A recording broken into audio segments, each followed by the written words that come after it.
आज की क्लास में हम 12th हिस्ट्री के चैप्टर 2 का जो शेष पॉइंट बचा हुआ है उसको पढ़ाएंगे। मैं आपको जानकारी दे दूं, इससे पिछले क्लास में हमने ये चैप्टर 2 के बहुत सारे पॉइंट को पढ़ा दिए थे और आज जो उसमें से बच गया था उसको आज हम पढ़ाएंगे। तो सबसे पहला आज का जो पॉइंट है वह मगध का उत्कर्ष। जी हाँ, मगध का उत्कर्ष। तो मगध के उत्कर्ष जानने से पहले हम मगध को जान लेते हैं कि मगध क्या था। मैं बता दूं आप लोगों को, मगध प्राचीन काल में भारत 16 राज्यों अथवा 16 महाजनपदों में बटा हुआ था। उसमें से सबसे शक्तिशाली राज्य जो था उसी का नाम था मगध। आज उन्हीं मगध के विषय में हम लोग जानेंगे कि मगध क्या है नहीं है। मैं थोड़ा सा बता दूं, मगध की जो आरंभिक उत्थान था वह बृहद्रथ वंश से शुरू हुआ था।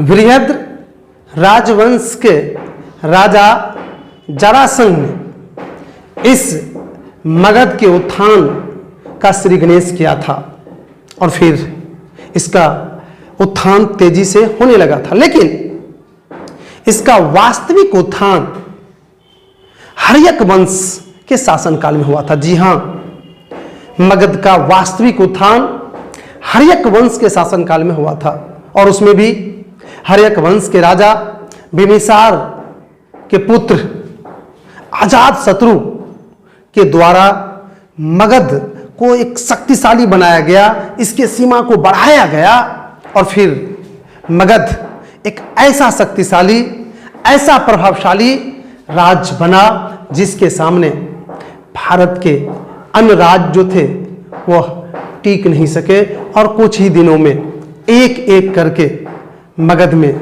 सभी मिल गए।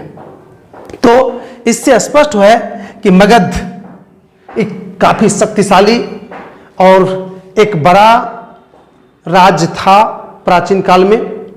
तो उसका उत्कर्ष मतलब वही, वो शक्तिशाली कैसे हुआ, उसका उदय कैसे हुआ, वो प्रभावशाली कैसे बना, उसका सीमा कैसे बढ़ा, उसका अध्ययन इस उत्कर्ष के अंतर्गत करना है। अब हम लोग को जानना है कि आखिर मगध जो इस शक्तिशाली बना, मगध का जो सीमा बढ़ने में कोई हिचकिचाहट नहीं हुआ, कोई दिक्कत नहीं हुआ, तो ये क्या था, कौन ऐसे राज था, कौन ऐसे कारण था जिसके कारण से मगध की सीमा बढ़ा, मगध शक्तिशाली बना, मगध प्रभावशाली बना। आज उसी को पढ़ना है। तो मैं आप लोगों को बता दूं कि मगध के जो उत्कर्ष के अर्थात मगध के जो उदय के, मगध के जो प्रभावशाली बनने के कारण थे, उसमें से कई कारण थे, जिसमें से हमने 4 कारण को प्रमुख मानते हुए चारों का अध्ययन आप लोगों को कराएंगे। उसमें से सबसे पहला कारण है मगध की भौगोलिक स्थिति। जी हां, मगध के उत्कर्ष के, मगध के प्रभावशाली बनने के सबसे पहला कारण था मगध की भौगोलिक स्थिति। जी हां, मगध मैं बता दूं इसके 2 राज्य हुआ है, उसमें से पहला राजगीर था और फिर पाटलिपुत्र। मैं दोनों के विषय में बता दूं कि राजगीर भी चारों ओर से पहाड़ से घिरा हुआ था, जहां पर बाहरी आक्रमण नहीं हो सकता था, और वहीं पाटलिपुत्र ये लगभग चारों ओर से नदियों से घिरी हुई थी। तो दोनों जो इसकी राजधानी बना वो अति सुरक्षित थे, अतः यहाँ के राजा को बाहरी आक्रमण का भय नहीं था, अतः निर्भीक होकर यह अपना काम करता रहा, जिसके कारण मगध कुछ ही दिनों में एक शक्तिशाली बन गया, मगध का उत्कर्ष हुआ। तो शायद मगध की भौगोलिक स्थिति आपने समझ गए और ये भी समझ गए कि मगध के उत्कर्ष में, मगध को शक्तिशाली बनाने में यहाँ की भौगोलिक स्थिति का क्या योगदान है। तो शायद इसमें आप किसी तरह की दिक्कत नहीं होनी चाहिए आप लोगों को। अगर आप लोग चाहते हैं तो इसको नोट कर लीजिए, ऑनलाइन और ऑफलाइन दोनों छात्र इसको नोट कर लीजिए। चलिए नोट कीजिए। मगध के उत्कर्ष में मगध की भौगोलिक स्थिति का अहम भूमिका है। मगध की राजधानी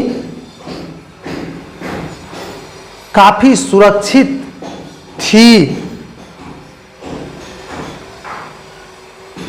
जिसके कारण मगध पर बाहरी आक्रमण का भय नहीं था। अतः यहां के राजा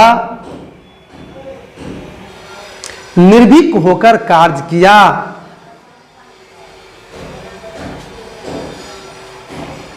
जिसके कारण मगध का उत्थान हुआ। अब मगध उत्कर्ष के जो दूसरा महत्वपूर्ण कारण है वो है मगध की आर्थिक स्थिति। जी हां, मगध की आर्थिक स्थिति। सभी लोग जानते हैं कि आर्थिक स्थिति किसी के उत्थान में, किसी की मजबूती प्रदान करने में अहम स्थान रखता है।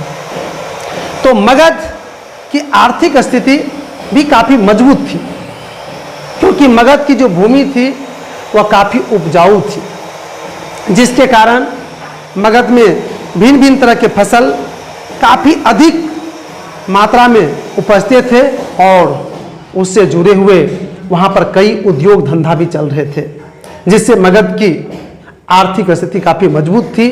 और जब आर्थिक स्थिति मजबूत थी तो वहां की राजा उस अधिक से अधिक जो पैसा थे उसको सैनिक पर या अन्य चीज पर अधिक खर्च करते थे, जिसके कारण से मगध एक शक्तिशाली, एक मजबूत राज बना। तो मगध की आर्थिक स्थिति किस तरह से मगध के उत्कर्ष में योगदान दिया उसको शायद आप समझ गए। अब इसको भी आप लोग नोट कर लीजिए। मगध के उत्कर्ष में मगध की आर्थिक स्थिति का भी अहम योगदान है।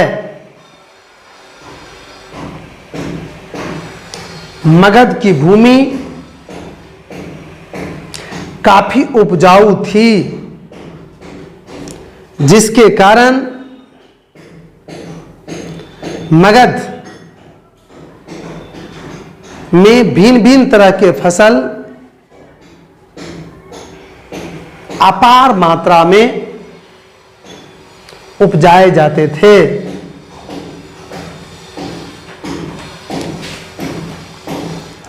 साथ ही यहां पर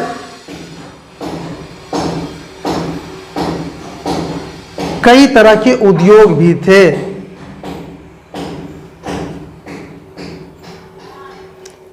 जिससे मगध की आर्थिक स्थिति मजबूत रहती थी, जिसको राजा सैनिक या अन्य क्षेत्र पर खर्च करते थे, जिसको राजा सैनिक या अन्य क्षेत्र पर अधिक से अधिक खर्च करते थे, जिसके कारण मगध एक मजबूत राज बन गया। अब मगध के उत्कर्ष के तीसरा कारण सैनिक संगठन है। जी हां, मगध के सैनिक संगठन काफी मजबूत थी, क्योंकि यहां लोहा के खान था और उन लोहों से सैनिक के साजो सामान, अस्त्र शस्त्र बनाए गए थे, जिससे यहां के सैनिकों के पास ऐसी ऐसी हथियारें, अस्त्र शस्त्र थी जिसका काट अन्य राजों के पास नहीं थी, जिसके कारण यह राज बढ़ता ही चला गया, इसका सीमा बढ़ता ही चला गया, इसका सैनिक जीतता ही चला गया। तो स्पष्ट हो रहा है कि यहाँ की सैनिक व्यवस्था या सैनिक संगठन जो मजबूत थी वह भी मगध को उत्कर्ष की ओर ले गया, शक्तिशाली बनाया। तो ये भी समझ गए। अब इसको भी नोट कर लीजिए। मगध के उत्कर्ष में मगध की सैनिक संगठन भी अहम योगदान दिया था।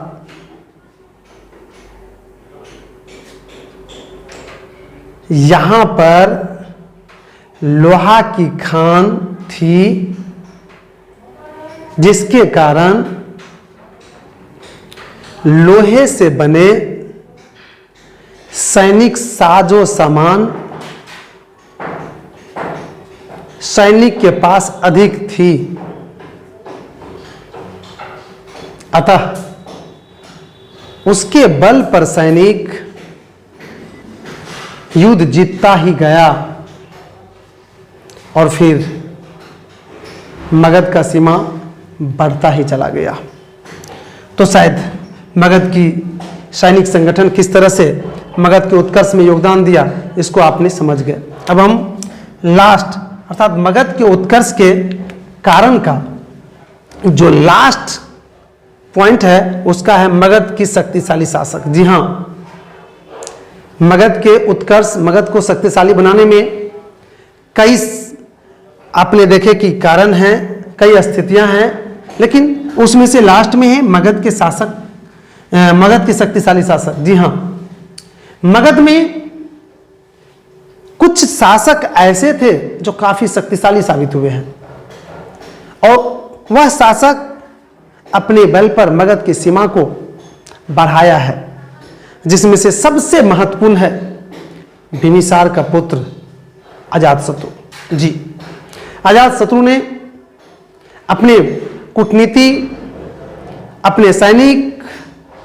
और अपने पराक्रमी बल पर मगध की सीमा को इतनी तेजी से बढ़ाया जिसकी कल्पना भी कोई राजा या अन्य क्षेत्र के राजा नहीं किए थे, जिसके कारण मगध का सीमा तेजी से बढ़ गया और वह एक शक्तिशाली राज बन गया।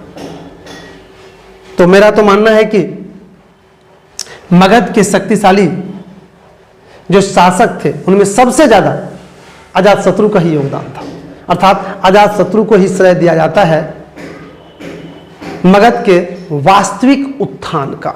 जी हाँ, तो शायद ये भी समझ गए आप, इसको भी आप लोग नोट कर लीजिए। मगध के उत्थान में मगध के शासकों का अहम भूमिका है। मगध के शासक मगध को इस तरह से संगठित किया जिसके सामने कोई दूसरा राजा टिक नहीं सका और फिर इसका सीमा बढ़ता ही चला गया और फिर एक दिन मगध की सीमा, मगध का क्षेत्रफल विशाल हो गया।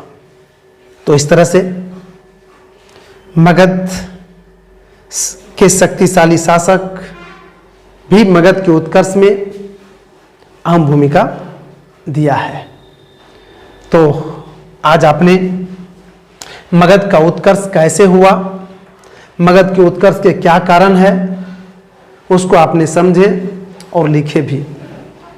और शेष जो इस चैप्टर का पॉइंट बच गया है उसको हम अगले क्लास में देंगे, लेकिन आज हम आगे नहीं बढ़ पाएंगे क्योंकि आपका समय समाप्त हो रहा है। अतः आज के क्लास को हम यहीं पर विराम दे रहे हैं।